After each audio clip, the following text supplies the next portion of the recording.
Hello students, most welcome in the virtual classroom of English. So far we are discussing with English textbook. In the last lecture, we had discussed in section number 1, story number 2, on to the summit. And in this lecture, we are going to discuss 1.3, the call of the soil, a scent of rice, page number 25-26 onwards. So dear students, the call of the soil is a rustic background composition. This is written by Venkateshwaram Iyer. Page number 26, I will read. And I request you all students, you have to open English textbook and you have to go to page number 26. At the beginning of this lecture, we will go to short biography of the writer. Venkatesh Varam, that is Venkat Iyer, born in 1966. Iyer is a science graduate and certified project management professional. He last worked with IBM in Mumbai as a project manager for software implementation. After 17 years in IT industry, he quit in 2004 to live on his organic farm in Pet village, Dahanu Taluka, Palghar district, Maharashtra. His book, Mung Ohar Microchips, stresses his transition from techie to farmer. Mr. Iyer, he was a technical person and he becomes a farmer. This is a rapid change. Not only change, total lifestyle changed. Over a period of 15 to 17 years, it was not a career change but a lifestyle change I was looking for. He says about his decision to shift to the quieter environs of a village. He insisted on practicing organic farming from the outset. He was resolute in spite of numerous challenges which he faced. Today, not only does he deliver lectures on organic farming, but also has joined hands with organic farmers and NGOs working in the organic field to propagate organic farming to ensure that the land at least is not ravaged while they try to make a living out of agriculture. This is a short biography of the writer Mr. Iyer. Now we will go to the simple lucid text, the call of the soil. Very interesting and message giving text written by Iyer. Page number 26, first paragraph. The call of the soil, a scent of rice, the first crop. It was April 2004. I stood in the middle of the lush green field of Mung, green gram. Mung in English is called green gram. And looked around me. It was just before sunrise and the sky was turning a bright orange. The ground was damp and the leaves were shining with dew. My bare feet were muddy as I walked around gingerly inspecting plants. Gingerly, very carefully. It was April 2004 and Iyer, he was standing in a farm. The farm full of the Mung harvest, lush green harvest. And he was enjoying the landscape, the sight of the farm. Around me were rows of chiku trees and below a dense foliage of Mung. At that point, I could have asked for anything more. The Mung plants, not more than 2 feet tall, had green pods hanging out. The pods were not yet ripe and there was a light fuzz growing on them. There was still some time before the harvest. I felt exhilarated. I felt very joyous, very happy. In a jocund company, the writer was enjoying the farm and the field. I stood watching the sun rise above the towering trees across the fence and slowly made my way back to the house, a white structure in middle of this greenery. I could not believe that I was the owner of this land and that I was looking at my first crop as a farmer. He was working in IBM Mumbai. He left his job. He came to his village and he started farming. And he is very proud to be a farmer. He spoke that when I was looking at my farm again and again, I was feeling very proud farmer. After that, I had paid the advance money for the land. I thought I would have some time to get familiar with farming. But Moru Dada, the broker who got us the land, had other ideas. One more character in the story, Moru Dada. He is a broker, agent, who has availed the land, who has given the land to writer. He was keen that we plant mung at once. He was very keen to plant mung, green gram. I was not prepared for this.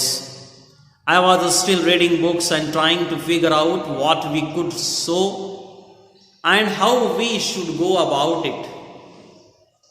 Moru Dada was quite firm. He said the season was right for sowing mung, and the base seeds were available in Surat in the adjacent state of Gujarat. I made a quick trip to Surat and bought around 10 kilograms of mung.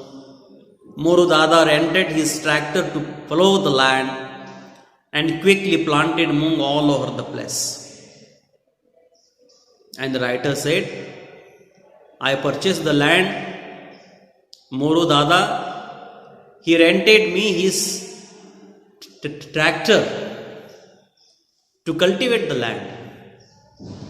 And after cultivation, Moru Dada insisted me to plant mung. So I went to Surat and I brought the seeds of mung from Surat. A few days later, we were overjoyed to see tiny green leaves. After sowing the mung, few days later, we were overjoyed, very much happy to see tiny green leaves, tiny small, budding and the shooting of the green leaves. I had never seen mung growing before and was thrilled at the sight, very excited. I became excited to see mung growing in my field. It was the same thrill I had felt as a young boy when I saw the first of the hibiscus I had planted bloom at the railway quarters in Vile Parle in Mumbai. I was grateful to have taken Moru's advice. The next thing Moru Dada wanted to do was spray some pesticides. Now the important point comes here. The next day, Moru Dada wanted to spray some pesticides on the plants, chemicals. He claimed that it would give a higher yield. This was something we did not want to do. We were clear that we would not use any chemicals and tried to explain it to him. He reacted as if we had suggested harikiri. Moru Dada suggested the writer to spray chemicals, pesticides, so that any disease will not come over the plant and very good yielding of mung. But chemical spray This idea, this concept is not in writer's mind. He is against of it. Yes, there is a reason. It took a lot of convincing to ensure that Muru Dada and his friends did not use any chemicals on the farm. They refused to understand how crops could grow without spray.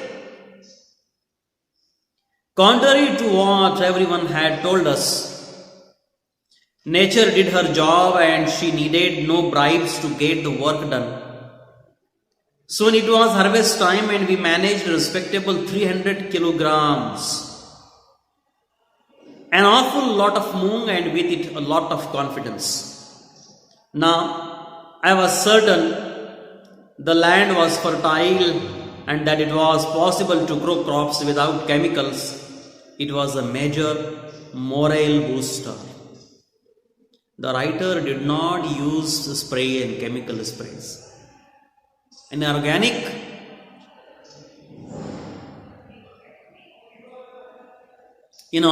way, he did his farming. The scent of rice.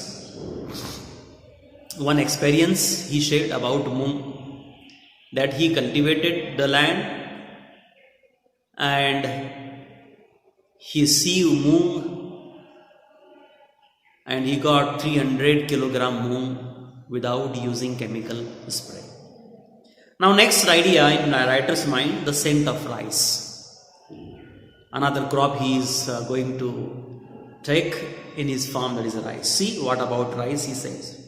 The first year I was late for the rice sowing season and had to resort to grow the GR4 variety that was short term and recommended by the agricultural officer at Cosbird, page number 28. Students, you have to concentrate with the book also.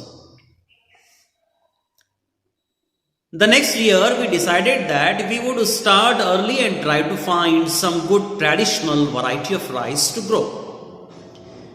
We had read about traditional varieties of rice and knew that they did not require very high inputs of fertilizers.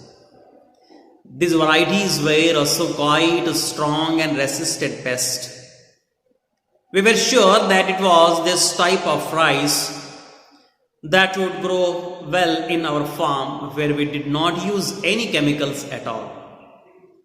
Our previous year's experience and low yield had taught us a lesson, and we were sure we would not plant hybrid this year.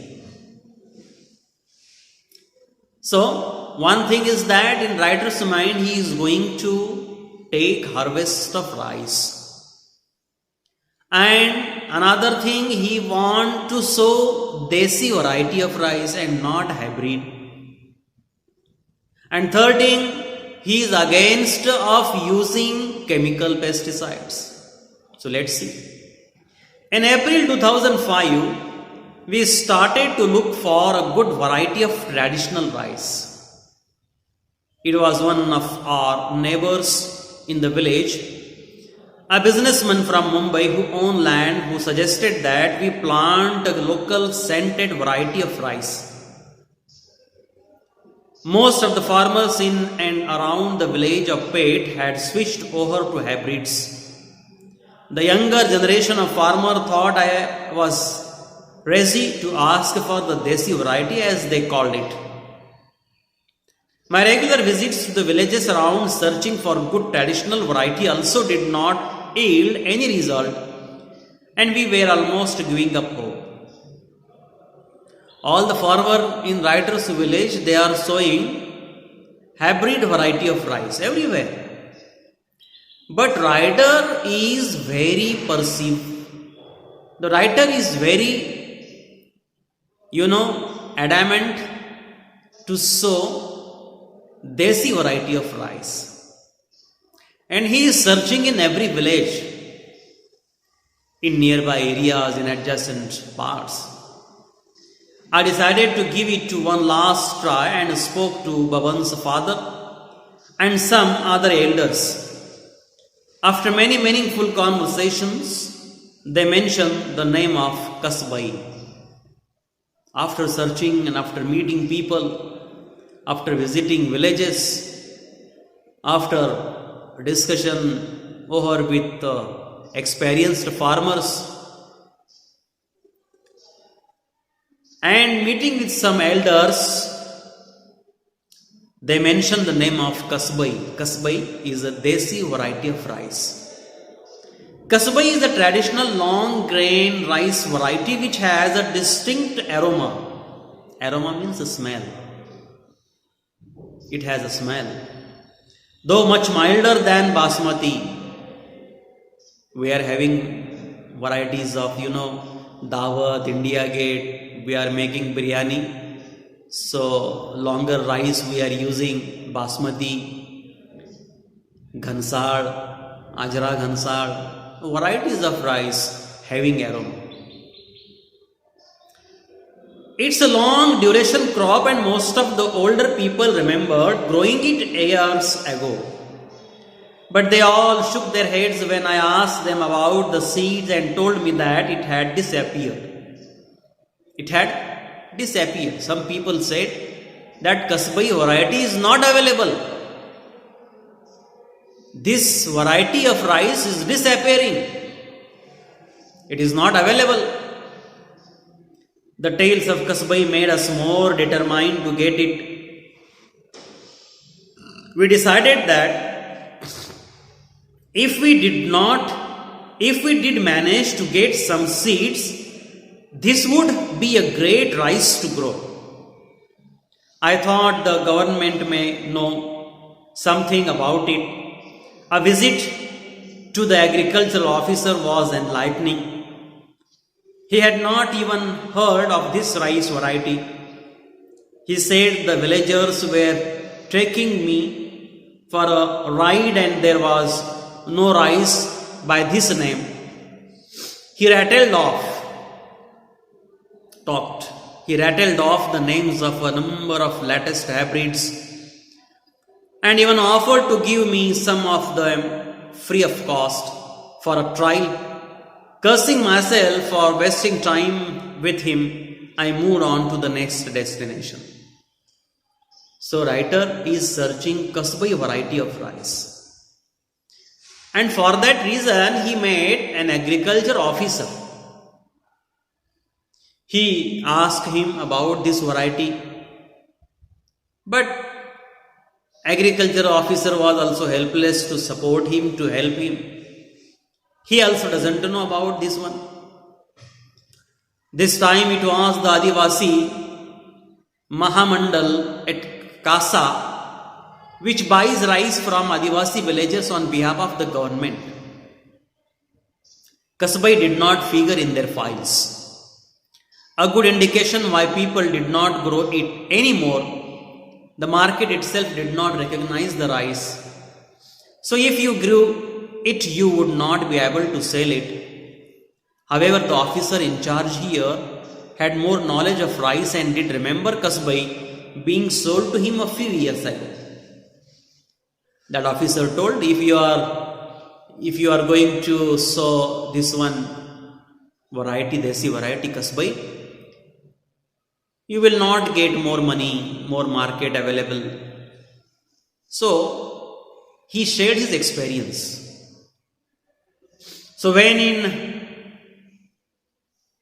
Dhaniwadi, Baban and I started looking for Devu Handa and found a graying old man wearing a cap. In Dhaniwadi village, they reached. Writer and Baban, both of them are searching, and they were looking for Devu Handa.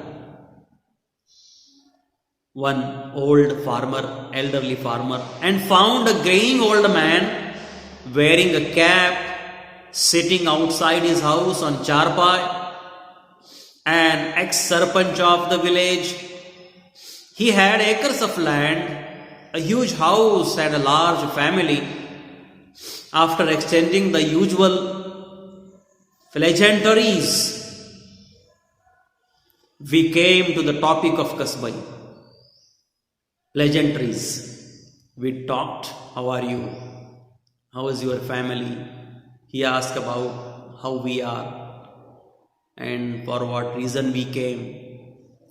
So, both of them became very happy, and the writer asked about the particular destination. After exchanging the usual pleasantries, we came to the topic of Kasbai. The mere mention of Kasbai and Devuhanda drifted into the past. Devuhanda, older farmer in that village, he shared his experience about Kasbai rice in particular village in farming. His eyes turned dreamy, and with a tremble in his voice, he told us how the entire village at one time grew only Kasbai. Once upon a time, in Dhaniwadi, that village, in Palghar district, once upon a time, all villagers and all farmers were planting Kasbai rice.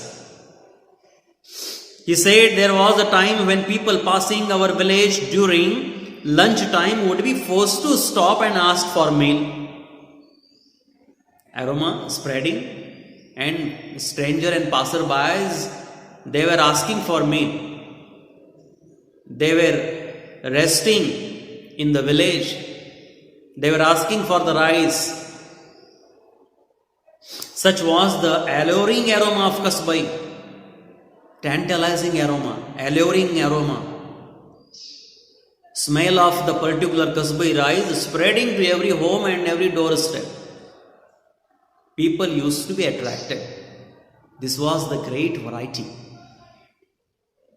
The entire area would have this heady aroma hanging in the air as all the houses cooked the same rice. Today, he said no one grew Kasbai, and everyone had shifted to growing the new hybrid varieties.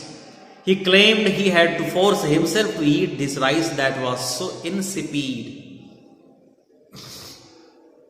With the advent of irrigation, farmers were tempted to grow a second crop, and Kasbai, being a long duration rice, was replaced by the shorter duration hybrid so that the harvest could be done earlier.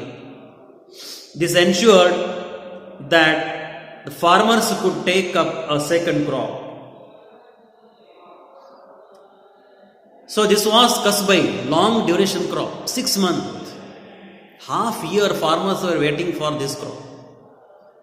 But nowadays, due to hybrid crop system, due to hybrid harvesting, all farmers are not taking long crops, long duration crop. They are turning towards hybrid and short duration crop for the sake of money. And in that village, Devuhanda farmer told all the villagers who stopped sowing Kasbai and they turned to a hybrid variety to grow. Nowadays, I am also eating, Devuhanda said, I am also eating the particular hybrid variety. I asked why he had shifted if he was so unhappy with the hybrids. No one forced him to, did they? He smiled and replied that their fields did not have fences, and once the harvest was over, the cattle were released into the fields. If my field alone has Kasbai, it will be a treat for the cattle, he explained. All farmers are taking 3 months crop, hybrid crop. And if I start taking Kasbai, so it is 6 month crop.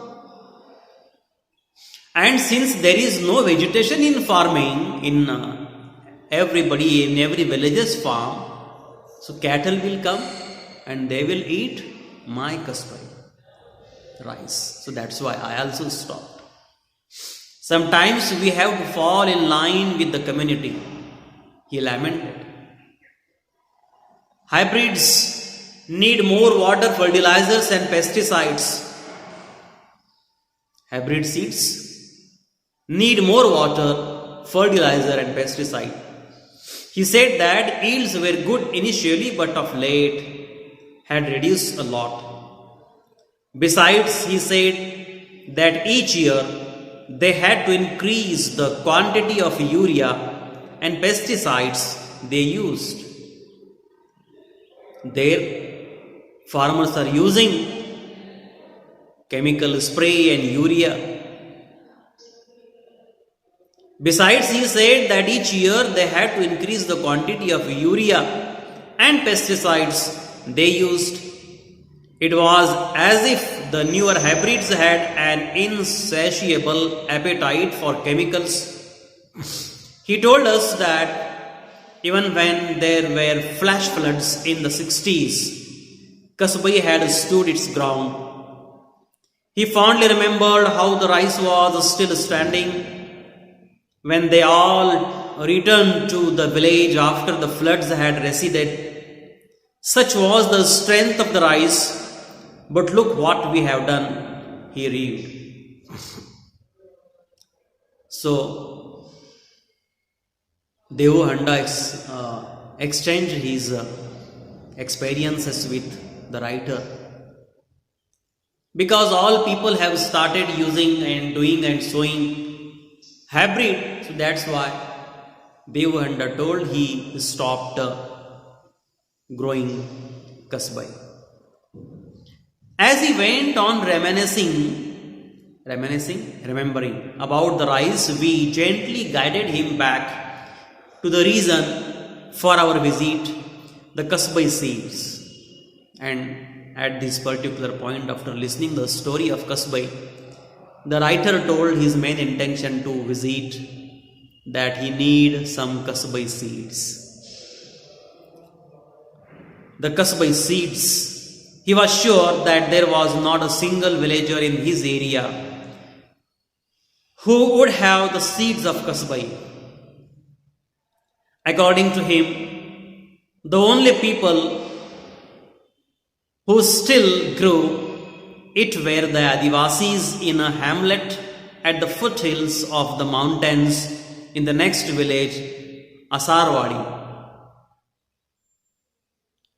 Devu Handa said, in this particular village there is no one, but there is a hamlet. Hamlet means choti si basti, choti si wadi. In that particular hamlet, one Adivasi community is living, and that kasbai seeds you will find with that Adivasi people. And it is in the foothills of the mountain, in the next village, Asarwadi. We bid farewell to Devu Handa, who lovingly blessed us and said, Mahalakshmi, the local goddess, will give you the seeds of kasbai. And writer and Baban, both of them said goodbye to Devu Handa, and they started their journey to Asarwadi village. In Asarwadi village, we asked the Sarpanch to help us as we were not very fluent with the local dialect. Dialect manje boli bhasha. He sent his assistant Jeevan with us into the hills.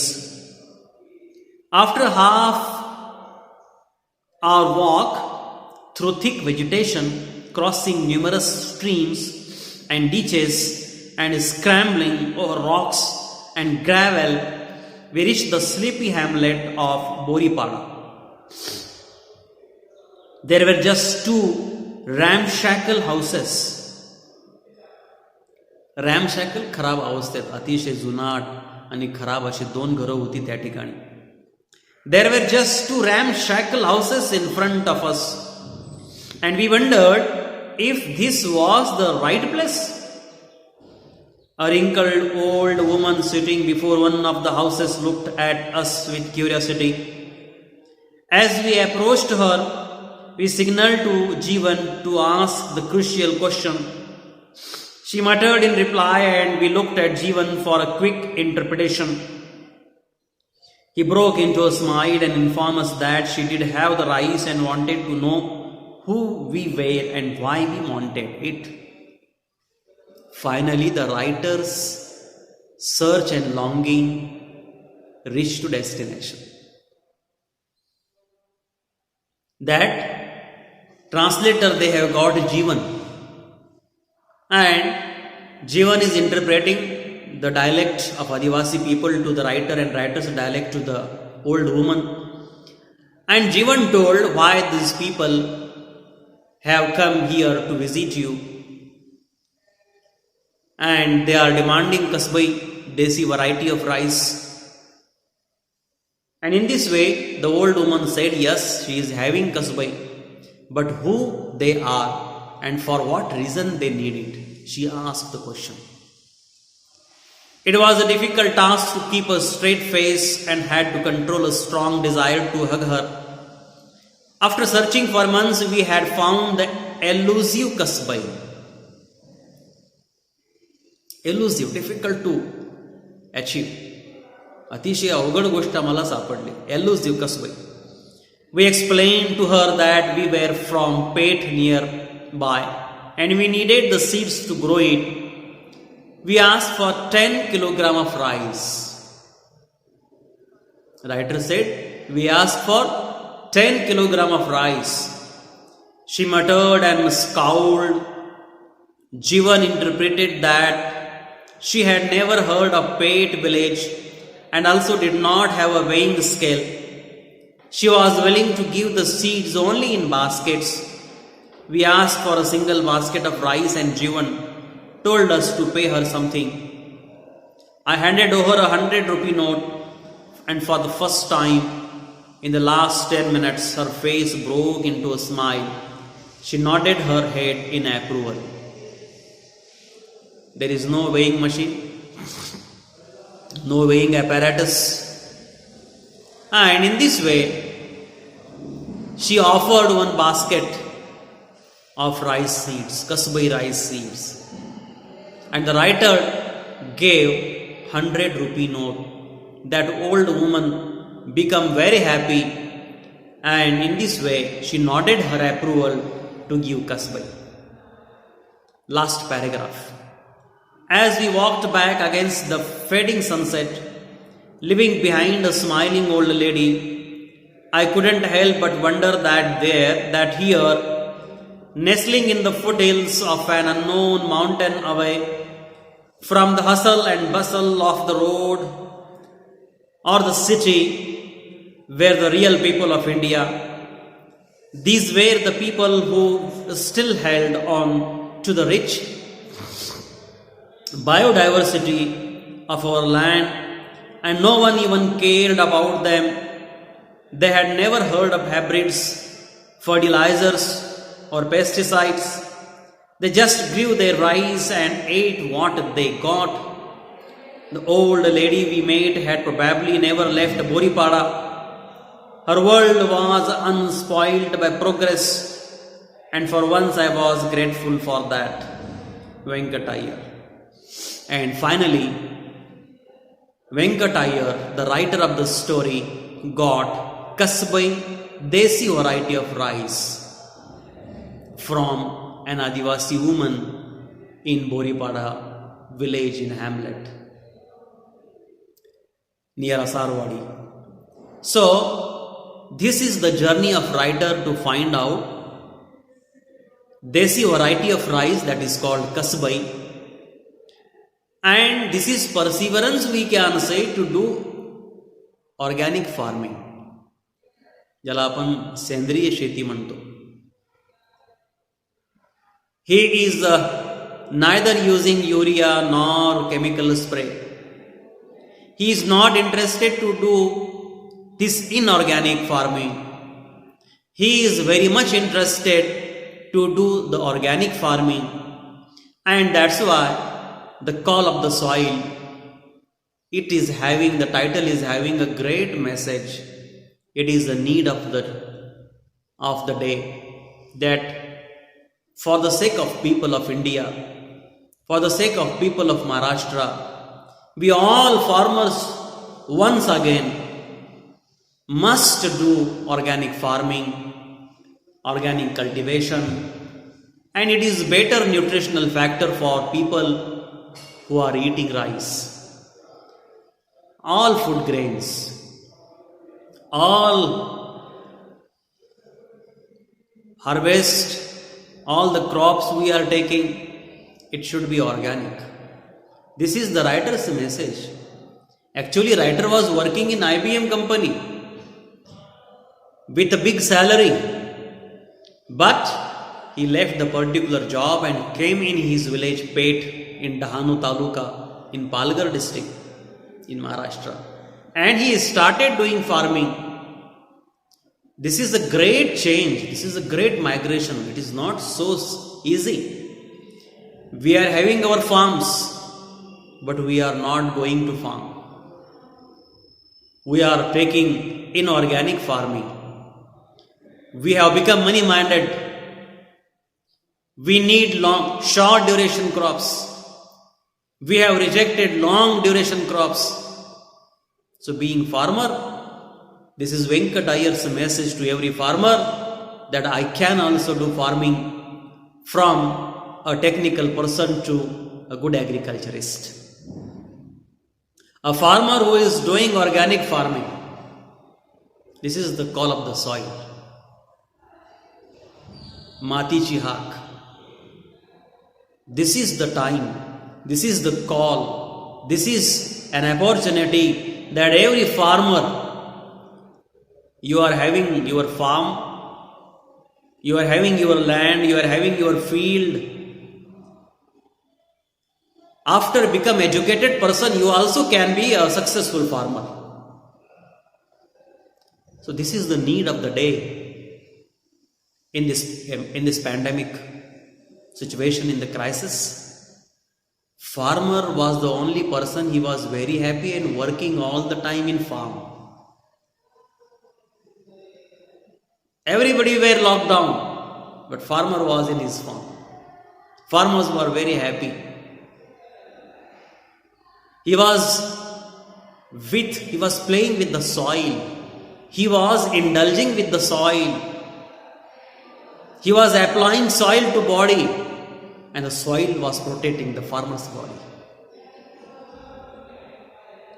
We have to do this, being farmer.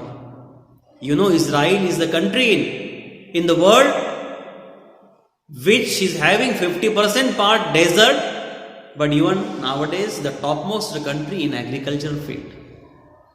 We can do very good farming. We have to believe in ourselves.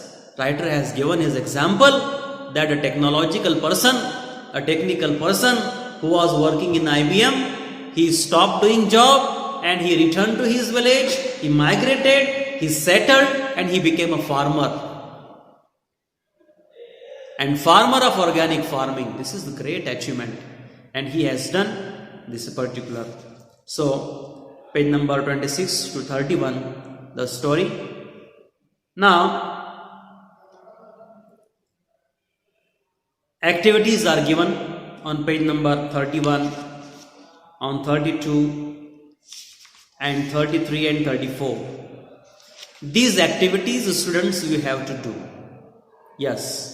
For example, first question on 31, true and false.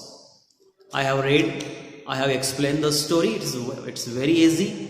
Once again, you listen this very, you go with the textbook, and page number 31, 32, 33, 34 activities are given, and these activities you have to do. So your homework is page number 31 and summary of the story. Your homework is page number 31 activities, say true and false, and summary of the story. You have to write the summary. On one page you write the true and false, write the complete sentence, you mention whether the sentence is true or false, and below this sentence you write the short and brief summary of the story. This is your homework, and I believe you can do this one, and you have to send to my WhatsApp number 9850-610-260. 9850-610-260.